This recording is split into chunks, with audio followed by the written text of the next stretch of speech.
looking at Wales, the process of devolution, and what Brexit may mean constitutionally for the United Kingdom. Now, as we've heard, over the last 2 decades, we've been witnessing this ongoing process of devolution. It's a process, not an event. This process where Scotland, Wales, and Northern Ireland now have their own governments, their own elected assemblies, and their own lawmaking powers in devolved areas like health, education, and also heavily Europeanized areas such as agriculture, fisheries, and the environment.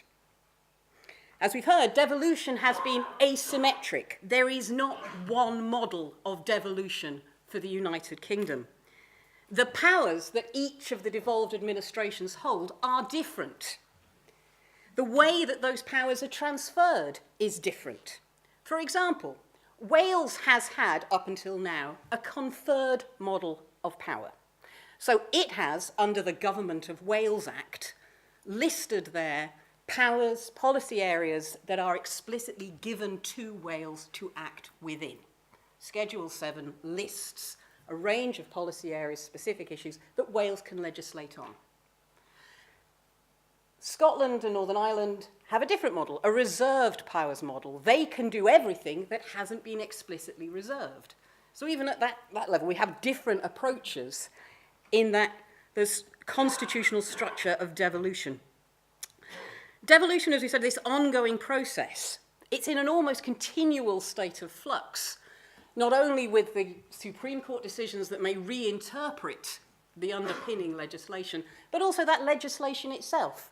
We're currently having a debate about another iteration of the Government of Wales Bill.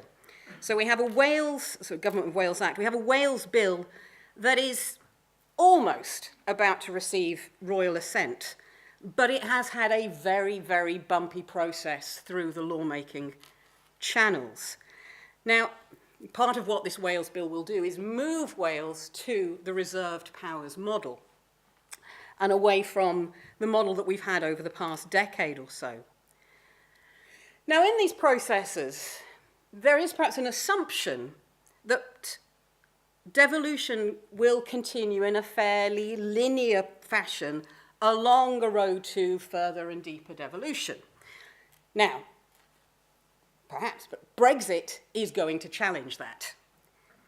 And we're seeing around the Brexit process, around the referendum, around the negotiation, and then whatever happens post-Brexit, some very stark attempts to re-centralize political power and to re-centralize, sort of reassert a UK sovereignty centred on Westminster and Whitehall, and a reassertion that may inhibit continued devolution with consequences for the future of the UK state. Now, back in June, and unlike Scotland and Northern Ireland, a majority of voters in Wales voted to leave the European Union. And that could have been seen as something of a surprise because, after all, Wales is, and has been for a number of years now, a net beneficiary of EU funding. The UK overall may pay in more than it receives out, but for Wales, that is different. Structural funds, we heard from regional economic development, agricultural funding is absolutely significant, very key to Wales's interests. But public opinion in Wales was closer to that in England on issues such as immigration. And despite Wales having some of the lowest levels of immigration in the UK. Now, Wales voted to leave, or a majority of the voters voted to leave, which put the voting public out of step with the Welsh political establishment, which, apart from 7 UKIP assembly members who were elected for the first time back in the May elections to the Welsh Assembly, the majority of the assembly members in the Welsh Assembly are very much pro-European and see Wales's future within the European Union, or at least within the single market. Now, of course, in her speech on Tuesday, Mrs May stressed that the UK will be out of the single market. And she certainly didn't foresee any differentiated model, any situation where parts of the UK could be in and other parts of the UK out of this single market. She's been clear, the Prime Minister has been clear as well throughout this process, that the negotiations will be led on a whole UK union basis.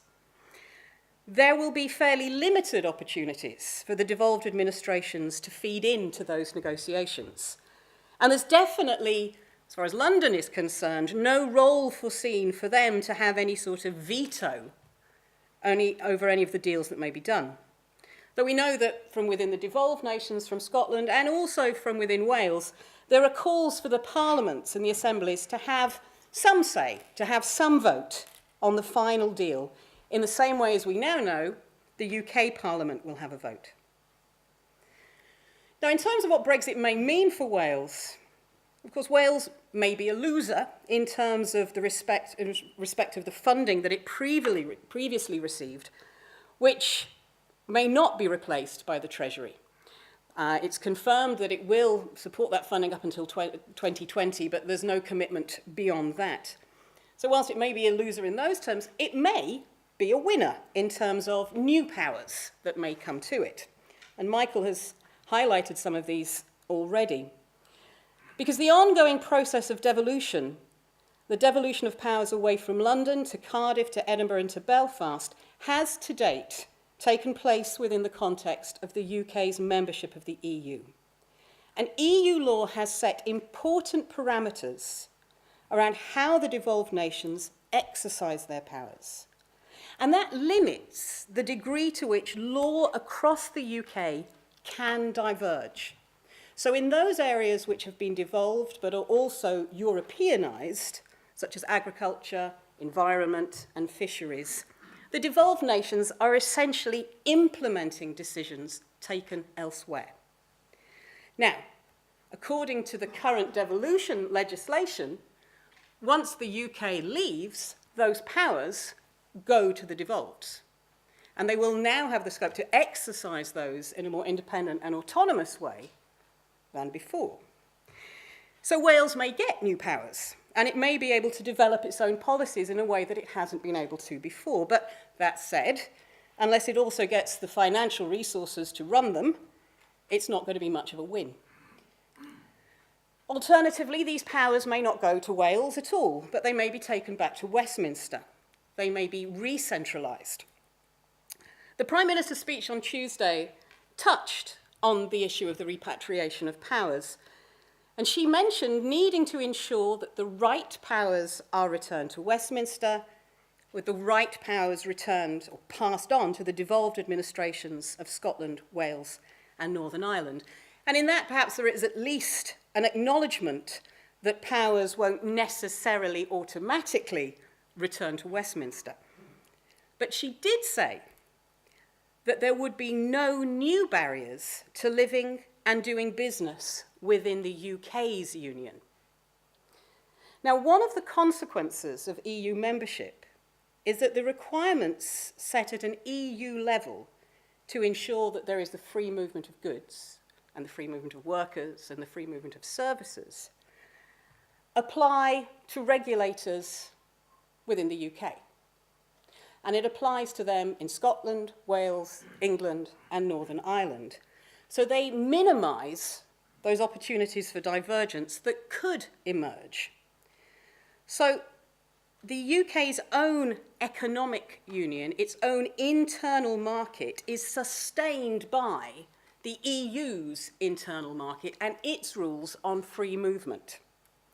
Take that EU framework away, and the exercise of devolved powers across the UK may result in a patchwork of regulatory responses that could make trade across the UK more burdensome and more costly than it perhaps needs to be. And so we might need a reassertion, some statement about some new principles to underpin the UK Union, something like an economic union principle, an internal market for the United Kingdom. But we'd also need to create the machinery to create and police that. How much that may constrain the exercise of repatriated devolved powers remains to be seen. And there's certainly concerns in Wales that Brexit will have a retrograde consequence for the scope of Wales's devolved powers and that continuation of the devolution process. And those concerns were central this week in motivating a majority of Welsh Assembly members to support the new UK Parliament's Wales Bill. Though it's also seen as being inadequate, an imperfect settlement, it moves to the reserved powers model, but it introduces nearly 200 reservations, and there seems to be, well, there doesn't seem to be a very clear sort of rationale or principled underpinning for where these reservations have come from. It also rolls back some existing powers that Wales has been able to develop for itself in relation to employment law, for example. But one of the things it does do is, as Michael's highlighted, it introduces into statutory form the Sewell Convention, this convention that in areas that relate to devolved matters, the UK Parliament will not normally legislate unless it has the consent of the devolved administration, devolved assembly. And that's placed on a statutory basis. And the Labour AMs, the majority party, the government party in Wales at the moment, their support for the Wales Bill was on the basis that that provides some sort of protection against possible repatriation and re-centralisation of powers on Brexit. Plaid Cymru, the party of Wales, did not support the Wales Bill. They say that it's a retrograde step as far as devolution is concerned. And UKIP also did not support the bill on the basis that it creates new income tax powers for Wales that it says should only be granted after a referendum. So there was a majority view, but there was definitely sort of split across the parties. Now, next week we'll hear from the Supreme Court in Miller, where the central question we know is whether the Parliament or the government gets to trigger Article 50. But devolution issues are present in this case, and it's possible, although it's unlikely, that in addition to saying that an Act of Parliament may be necessary, the Supreme Court may also say that Sewell is engaged, that this is, the Act of Parliament is needed, a piece of legislation is needed, that impacts on devolved matters, and so the devolved assemblies also have to have a say.